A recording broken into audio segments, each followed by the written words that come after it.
Chair की role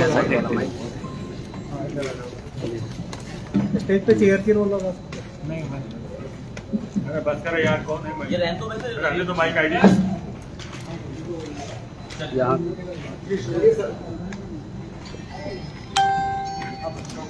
नमस्कार। प्रदेश के अंदर जो सरकार ने छात्र चुनाव बंद कराए, सबसे पहले तो सरकार के निर्णय की मैं कड़ी निंदा करता हूँ और मैं धन्यवाद दूंगा राजस्थान विश्वविद्यालय के तमाम छात्र नेताओं का जो किसी न किसी संगठन से जुड़े हुए हैं। विश्वविद्यालय का चुनाव, कॉलेज के चुनाव और हमारी जो बेटियां छात्राएं बेटी छात्राओं ने मिलकर जो विश्वविद्यालय के आगे एक संघर्ष की शुरुआत करी और जिस दिन शासन चुनाव बंद हुए राजस्थान में, वो बीड़ा अगर किसी ने उठाया तो राजस्थान विश्वविद्यालय के हमारे छात्र नेताओं ने, छोटे भाइयों ने, छोटी बहनों ने बीड़ा उठाया कि हम चुनाव कराएंगे। उन्होंने आमरण किया, पुलिस की लाठियां खाई, मुकदमे दर्ज हुए, ये टंकी पे भी चले और जान हथेली पे लेके पिछले कई दिनों के आंदोलन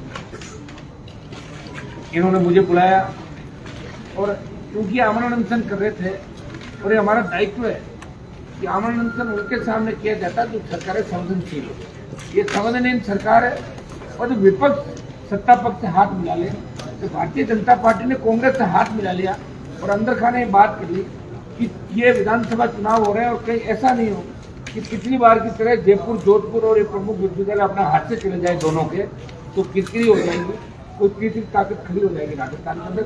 ये दोनों ने अंदर खाने बात करके चुनाव को बंद करा है। मूव सहमति, ये जो सहमति भारतीय जनता पार्टी की है, बीजेपी के किसी बड़े नेता का बयान, उनका जो संगठन है विद्यार्थी परिषद, छोटे छोटे मामलों में आंदोलन करता मुझे नजर आता है, लेकिन उस संगठन ने इस बार छात्र चुनाव कराने को लेकर एक भी आंदोलन राजस्थान में किया। दुर्भाग्यपूर्ण बात है।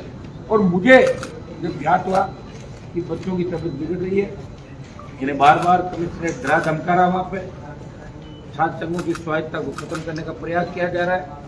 विश्वविद्यालयों की हमारी स्वायत्ता थी, एक जमाना था जब हम लोग अध्यक्ष हुआ करते थे, हमसे पहले पीढ़ी के जो अध्यक्ष थे, कहीं कहीं कांग्रेस और भारतीय जनता पार्टी के अंदर भी आज अच्छे पदों पर बैठे हैं, तो सरकार में मंत्री है और छात्र संघों ने देश को बड़े नेता दिए। कई स्टेट के मुख्यमंत्री छात्र संघों के माध्यम से निकले और छात्र संघों के माध्यम से जो नेता जाते हैं विभाग की जो अपनी बात भी रखते हैं, काम करने का उनका स्टाइल होता है, तो चूंकि वो लोकतंत्र की पहली सीढ़ी में पॉलिटिक्स के अंदर आ जाते हैं और ये उनकी एक ट्रेनिंग होती है। उसके बाद जब विधानसभा लोकसभा में जाते हैं, निश्चित रूप से उसका एक अलग जलवा देखने को मिलता है। इस जलवे की वजह से जो लोग बिना चुनाव लड़े, बिना जीते हुए, उनके मन में एक उल्टा हमेशा रहती है, यार ये तो प्रेसिडेंट था, ये कॉलेज का अध्यक्ष था। तो हमने तो इसके अंदर एक बात ही रखी थी कि तमाम संगठन साथ आए और हम मिलके चुनाव राजस्थान में करवाए। जब मैंने इनकी तबीयत बिगड़ते देखी, इन्होंने मुझे बुलाया, तो मैं खुद गया और मैंने इनसे अपील की कि एक बार आप अपना आंदोलन समाप्त करें। इन्होंने मेरी बात मानी। दोबारा इन्होंने छात्र संघ के पूर्व अध्यक्षों का सम्मेलन कराया। दुर्भाग्य से उसमें 3-4 पूर्व छात्र संघ अध्यक्ष आए, लेकिन आज मुझे नजर आ रहा है कि ज्यादातर लोग यहाँ उपस्थित नहीं है। कहीं कहीं चुनाव का समय, कोई सोच रहा कांग्रेस की टिकट मिल जाएगी, कोई सोच रहा बीजेपी की मिल जाएगी, कोई ये भी सोच रहा है कि मैं काम करूँ नहीं तो खाली मेरा नाम ही हो, तो नाम लिया बिना काम करे मेरे पास हो नहीं सकता। आप भी जानते हो करने वाला आदमी हूँ। मैंने बच्चों को ये रात को भी मैंने कहा हम बिना झंडे का आंदोलन राजस्थान के अंदर करना चाहते हैं, जिसके अंदर आप लोग आगे रहेंगे और हम आप लोगों को पीछे रहेंगे और हम सरकार पर दबाव बनाएंगे कि चुनाव की घोषणा सरकार इस साल के अंदर करे और ये सरकार जवाब दे इस बात का। मुख्यमंत्री जी ने ये तो कह दिया कि चुनाव नहीं कराएंगे मतलब परमानेंट चुनाव राजस्थान के अंदर नहीं होंगे। जब वसुंधरा चुनाव बंद कराए थे 2004 के अंदर, तब 2009-10 के अंदर हम चुन के आए और मुझे याद है कि सबसे पहले मामला मैंने उठाया, बेल में धरना दिया और जब मैंने 1 घंटे का धरना दिया तो उसमें कांग्रेस बीजेपी के जितने भी छात्र संघ के पूर्व अध्यक्ष थे एक एक करके धरने पा जाए कि कहीं फोटो में पीछे नहीं रह जाए, रहमान अकेला को कैंडिडेट बने। ये मैंने देखा था विधानसभा के अंदर। तब सीएम ने बोला खड़े होके कि हम चुनाव करवा रहे हैं। हो गए चुनाव। उसके बाद जिस तरह चुनाव बंद किए, कई बार हाईकोर्ट चुनाव बंद कर देता, कई बार सुप्रीम कोर्ट बंद कर देता। अब की बार सरकार ये कह रही है कि हम जो सेमेस्टर सिस्टम देश की सरकार लागू कर रही है। मुझे आप बताएं, शिक्षा जो है वो स्टेट का इश्यू है, ये केंद्र का इश्यू नहीं है। हर स्टेट अपने हिसाब से पाठ्यक्रमों में फेरबदल करता रहता है। हर स्टेट इसके लिए स्वतंत्र है। चुनाव स्टेट का हिस्सा है, वो चुनाव कराए कि नहीं कराए, पंचायत चुनाव कराए कि नहीं, शासन चुनाव कराए कि नहीं कराए। लेकिन दुर्भाग्य से सेमेस्टर सिस्टम की बात उच्च शिक्षा मंत्री कर रहे हैं। मैंने बात करी उनसे 3 बार। मैंने कहा आप चुनाव क्यों नहीं करा रहे हो? कि मैं चाहता हूँ सेमेस्टर सिस्टम। मैंने कहा आपको पता भी है क्या कि 2020 में हो गया था सेमेस्टर सिस्टम का, तो फिर ये अभी तक चुनाव क्यों चल रहे थे? और जब सेमेस्टर सिस्टम की अपन बात करें तो दिल्ली विश्वविद्यालय, तो मोदी जी दिल्ली के अंदर बैठते हैं, इनके मानव संसाधन जो मंत्री है वो दिल्ली में बैठते हैं। जब डीयू के चुनाव हो रहे हैं, घोषणा हो गई, तो राजस्थान विश्वविद्यालय के अंदर चुनाव क्यों नहीं हो रहे हैं? ये इस ओर संकेत जाता है और इस शक पैदा करता है कि भारतीय जनता पार्टी कांग्रेस ने मिलकर चुनाव इसलिए बंद कराए कि करारी हार राजस्थान के अंदर मिलेगी। इस बार ज्यादा निर्दलीय और ज्यादा तीसरे मोर्चे के उम्मीदवार जीतेंगे तो चुनाव में किरकिरी नहीं हो जाए, तो मिला जुले का खेल 25 साल चल रहा है, वो खेल हमारा खत्म नहीं हो जाए, इसलिए इन्होंने दूरी बना ली।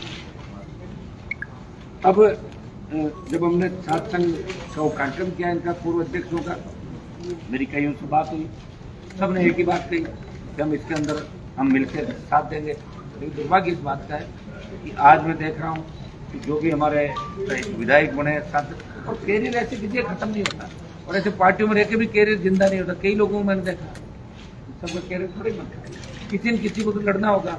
अगर भगत सिंह ये सोच लेते कि मुझे फांसी होगी तो भारत माता आजाद कैसे होती? तात्या मंगल पांडे जैसे लोग सोचते।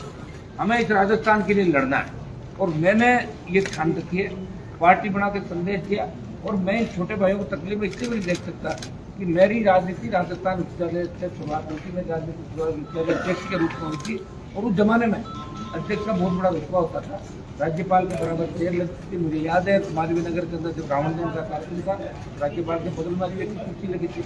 लेकिन धीरे धीरे लिंगो कमेटी लाके छात्र संघों को कमजोर किया गया। आज स्थिति ये हो गई कि छात्र संघ अध्यक्ष को जब चाहे वाइस चांसलर सस्पेंड कर देता है। अभी वर्तमान भी राजस्थान में जितने भी छात्र संघ चुनाव है, शायद मई के अंदर इनके कार्यों पर रोक लगा देंगे। आप चेक कि जब तक नया चुनाव नहीं होगा तब तक कार्यालय पर अध्यक्ष का ही वो रहता है, अध्यक्ष उस कार्यालय के अंदर अध्यक्ष ही करता है, वो काम काज करता है। नए जो जुलाई अगस्त के अंदर बच्चे आएंगे चुनाव में, उनकी समस्याएं सुनता है। लेकिन दुर्भाग्य इस बात का कि सरकारों को इसके अंदर मजा आने लग गया, पूरा इंटरफेरेंस सरकार ने करे। कायदे से कुलाधिपति गवर्नर इन विश्वविद्यालयों को मालिक होता है, जो कमजोर गवर्नर आ जाते हैं जिनको पता ही नहीं क्या हो रहा क्या नहीं, सिर्फ पढ़ गया आप आगे तो सुन ले। कई जगह हमने गवर्नर देखे कि मुख्यमंत्री के सामने हो जाता है, हमारे गवर्नर साहब उनको बयान देते हैं, उनको उम्र भी बहुत ज़्यादा होती है। क्योंकि ज़्यादातर गवर्नर जो बनाते हैं वो 80 पार के बनाते हैं, एक ले जाकर बिठा दो, जो राजनीतिक गवर्नर बना के बिठा दो। मैंने तो एक बात ये भी कहती